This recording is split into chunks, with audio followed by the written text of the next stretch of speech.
This is Newsday on the BBC. I'm Rico Hizon in Singapore. The headlines. American spy agencies insist Moscow is still meddling in U.S. politics and poses a threat to the midterm elections. Pressure mounts on the Myanmar leadership to acknowledge the suffering of the Rohingya Muslims. This council must hold the military accountable for their actions and pressure Aung San Suu Kyi to acknowledge these horrific acts are taking place in her country. I'm Sharon Lail in London. Also on the programme, high-speed winds at the Winter Olympics in Pyeongchang. Some events are postponed. And how long should you wait before getting married? We meet one couple in Australia who had to wait 44 years to be allowed to tie the knot. Live from our studios in Singapore and London. This is BBC World News. It's Newsday. Glad you could join us. It's 9 in the morning here in Singapore, 1 a.m. in London, and 8 in the evening in Washington, D.C., where America's intelligence agencies have warned that Russian attempts to meddle in U.S. politics are continuing unabated and pose a threat to midterm congressional elections in November.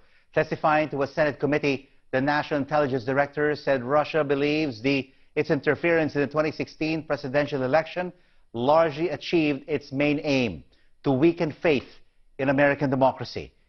Jane O'Brien has the details. Part of the job of America's intelligence chiefs is to sound the alarm, and Dan Coates rang it loud and clear. The United States is under attack by entities that are using cyber to penetrate virtually every major action that takes place in the United States. And while Iran, North Korea and China were all named, Russia was emphasized. We expect Russia to continue using propaganda, social media, false flag personas, sympathetic spokesmen, and other means to influence, to try to build on its wide range of operations and exacerbate social and political fissures in the United States. U.S. intelligence agencies all agree that Moscow meddled with the presidential election and will try to mess with November's midterms. It's an assessment apparently at odds with the president's view. We cannot confront this threat, which is a serious one, with a whole-of-government response when the leader of the government continues to deny that it exists. This was the first major appearance for the newly appointed FBI Director Christopher Wray. His predecessor, James Comey, was fired after coming into conflict with President Trump over Russia. Today, the FBI contradicted the White House over Rob Porter, a senior aide who left after allegations of assaulting his two ex-wives.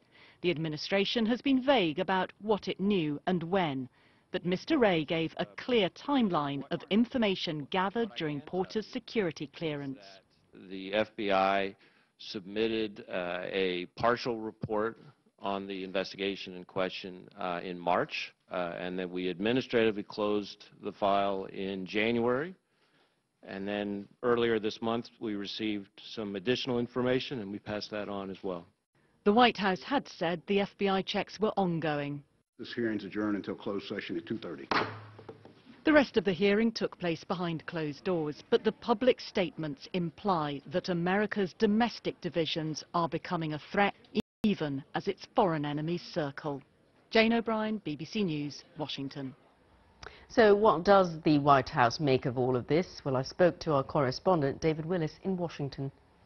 President Trump has attempted to portray these suggestions of Russian interference as sour grapes, if you like, on the part of Hillary Clinton and her campaign. But I have to say, Sharon, that we've had this basically across-the-board agreement on the part of the U.S. spy chiefs, including the heads of the CIA and the FBI and the National Security Agency, that Russia is intent on attempting to meddle in the forthcoming midterm elections here.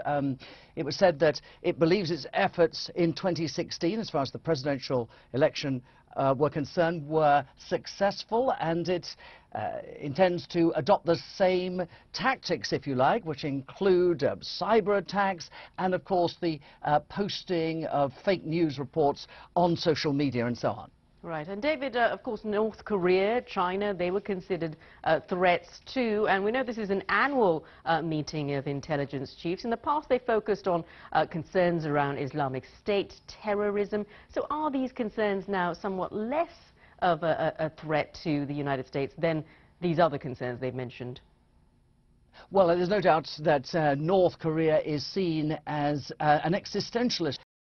As Dan Coates, the Director of National Intelligence, put it today, Sharanjit, and there is a feeling that they have to be, despite all that's going on regarding the Olympics and so on alert, mindful of the threat that's posed by North Korea. Mr. Coates said the goal was to get a peaceful settlement to the situation there, but he said North Korea was expected to continue weapons testing throughout this year, 2018, and he said that Washington has repeatedly said that all options are on the table as far as dealing with North Korea is concerned, including a military strike. Now, we've got an update on the breaking news from the United States we brought you about an hour ago. Multiple people are reported to have been wounded in a shooting in West Valley, a city outside Salt Lake City, and police officers are securing the scene after the incident. A police spokeswoman said she could not immediately provide any additional information. Let's take a look now at some of the day's other news, because the American ambassador to the United Nations has called on the Security Council to put pressure on the Burmese leader Aung San Suu Kyi and acknowledge that horrific acts are taking place against Rohingya in Myanmar. Nikki Haley said the Burmese military must be held accountable and that there must be no more excuses. Unfortunately, the Security Council has so far failed in its responsibility to act in response to the clear threat to international peace and security that has resulted from recent events in northern Rakhine State. We cannot look the other way in this situation. What happened in Burma, and is still happening in Burma, is not okay. This council must hold the military accountable for their actions and pressure Aung San Suu Kyi to acknowledge these horrific acts are taking place in her country. No more excuses. And also making news today, a South Korean court has sentenced Choi Soon-sil, a friend and advisor to former President Park Geun-hye, to 20 years in jail for corruption, influence peddling and abuse of power. Choi was at the heart of a massive corruption scandal that led to the impeachment of Ms. Park, the country's first female president. A lawyer for Choi said she will appeal against the sentence. Israeli police say they will recommend to the Attorney General that the country's Prime Minister, Benjamin Netanyahu, should be charged with bribery, fraud and breach of trust. They say they have evidence that he gave special treatment to wealthy friends after receiving lavish gifts. Mr. Netanyahu vigorously denied the allegations. The BBC's James Reynolds has more. There appear to be similar recommendations from the police. They say that Mr. Netanyahu, they recommend he faces charges in both cases: fraud, breach of trust, bribery.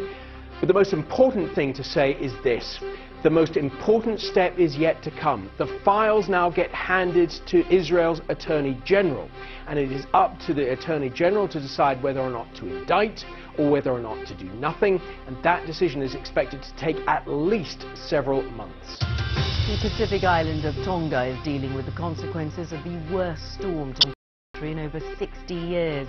The Parliament building has been completely flattened, and heights battered the island overnight into Tuesday, lifting roofs off houses and bringing down electricity lines. At its peak, Cyclone Gita reached 233 kilometers per hour. Now, the Dutch Foreign Minister has resigned after admitting he lied about meeting Russia's Vladimir Putin in 2006. Alba Zalstra had said he had heard Mr. Putin outline expansionist ambitions. On Monday, he admitted the information was second-hand, yet his source then later refuted the content. Now, Portuguese police have detained a man at Lisbon airport accused of carrying 1 kilogram of cocaine in this, which is apparently fake buttocks. Now, it's reported the man was a Brazilian citizen who'd arrived on a flight from Belém in northern Brazil, and police say the quantity of the drug seized would have been enough to make 5,000 individual doses.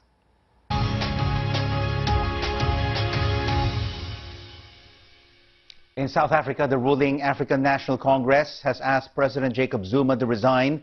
The ANC says he has agreed to stand down, but only after a transition period of 3 to 6 months, which the party has rejected.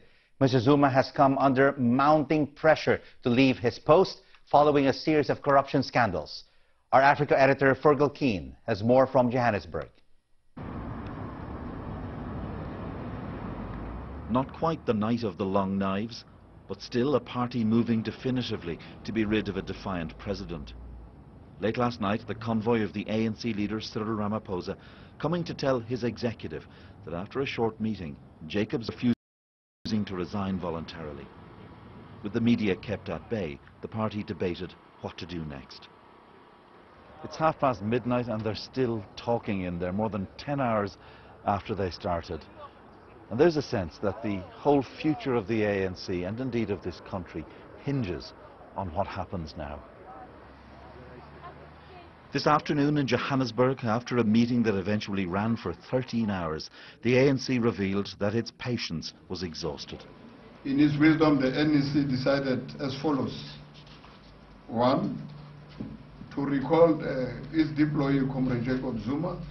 Recall. In other words, they were ordering Jacob Zuma to resign. And if he doesn't, it's likely they'll force him out through a motion of no confidence in Parliament. But it's potentially risky. The President still has many supporters in the party. Do you worry that this is going to split the ANC, divide the movement irreparably? I don't know whether the ANC will split. But we are leaders, we belong to branches, and we are appealing to our structures to understand that the National Executive Committee has taken decisions.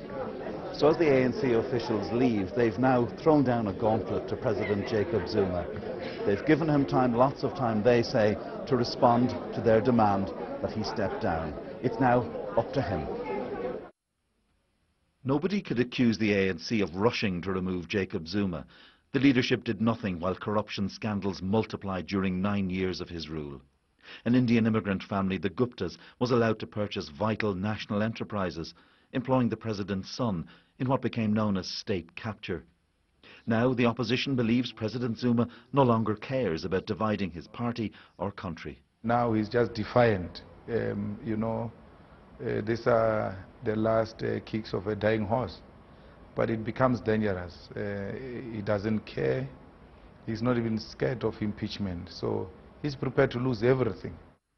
Jacob Zuma has lived and ruled in the shadow of greatness. However it comes about, he will leave office a humiliated figure. Fergal Keane, BBC News, Johannesburg. You're watching Newsday on the BBC, live from Singapore and London. Still to come on the program. We'll take you on a whistle-stop tour of the Winter Olympic venues, and we have a close-up look at how winds are disrupting some events. And also on the program, pleased to meet you. Prince Harry and Meghan Markle go on their first to Scotland.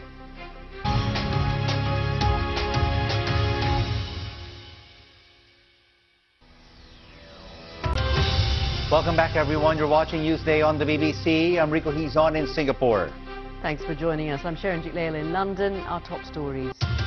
American spy agencies tell Congress that Moscow is still meddling in U.S. politics and poses a threat to the midterm elections. The U.S. Ambassador to the United Nations has called for more pressure on the Myanmar leadership to acknowledge the suffering of the Rohingya Muslims. And a Malaysian newspaper has sparked protests and ridicule by publishing a list of how to spot gay people. Activists are warning this could put lives at risk in the conservative country. This story is popular on BBC.com across Asia.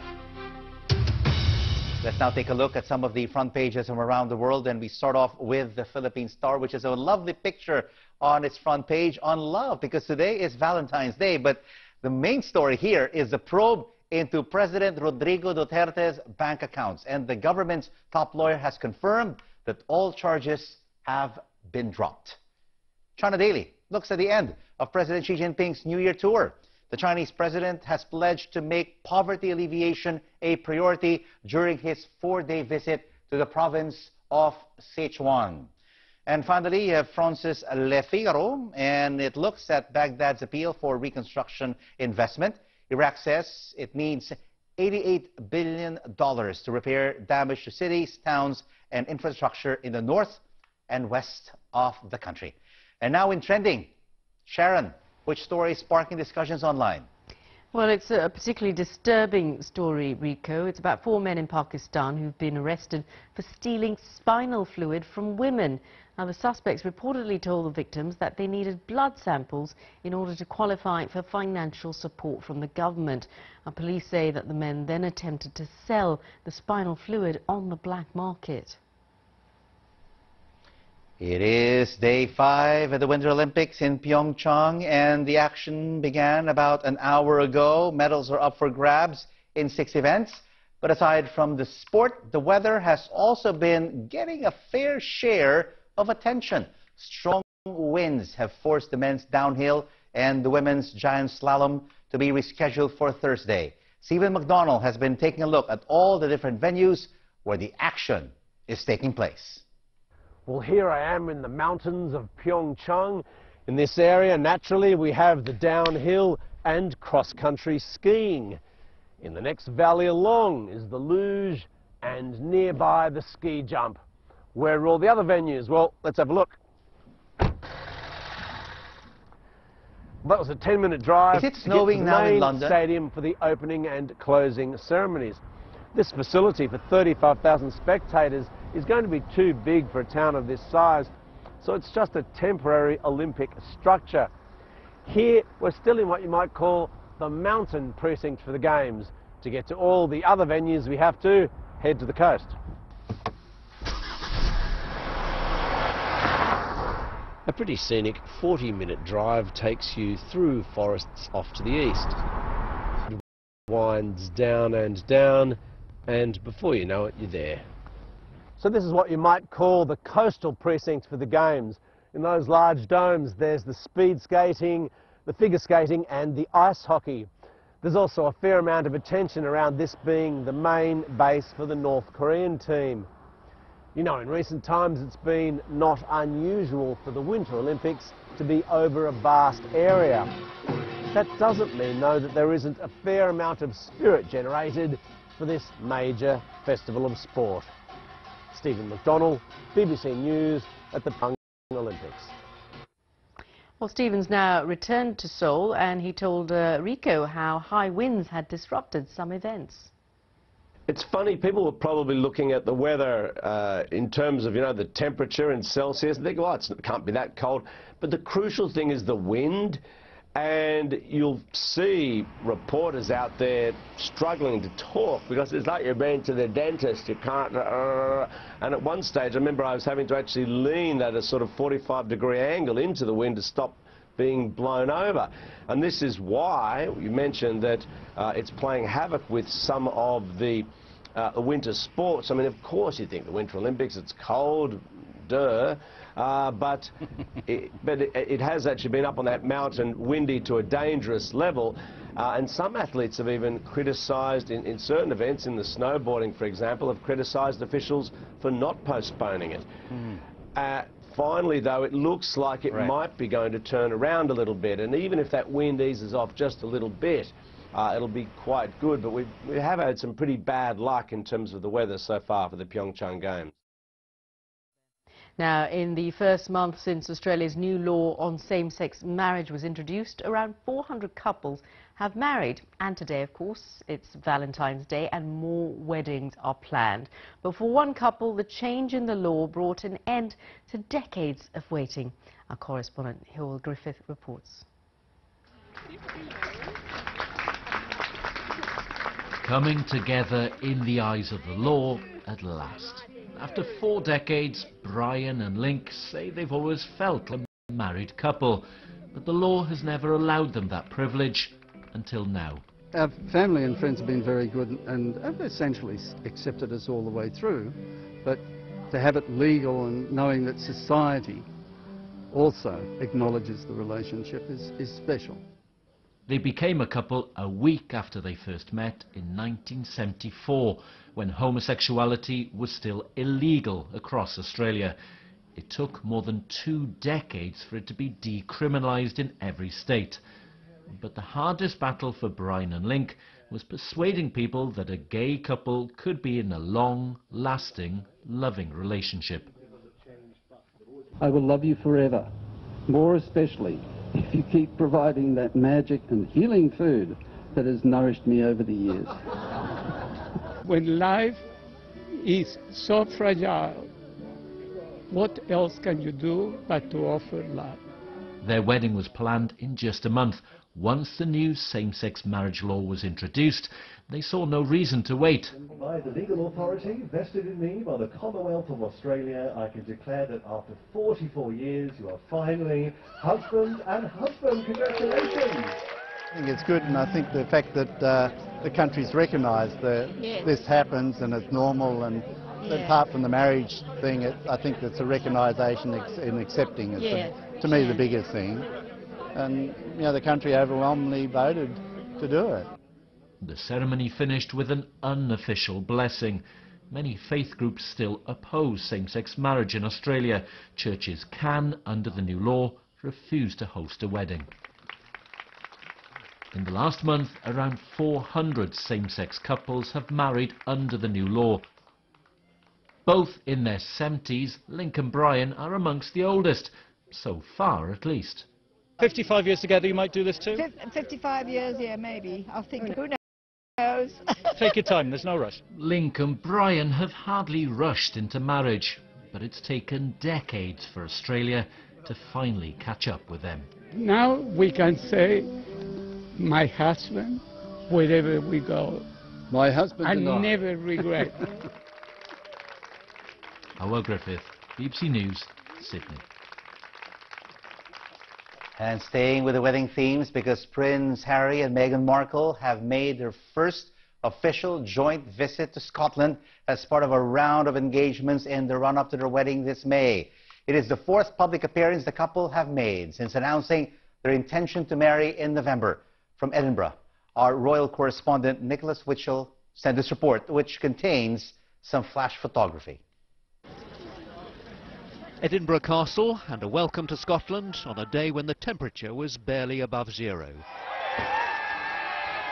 A day then for a good warm overcoat, and there was Meghan Markle wrapped up in the very thing, a coat patterned in tartan green and blue.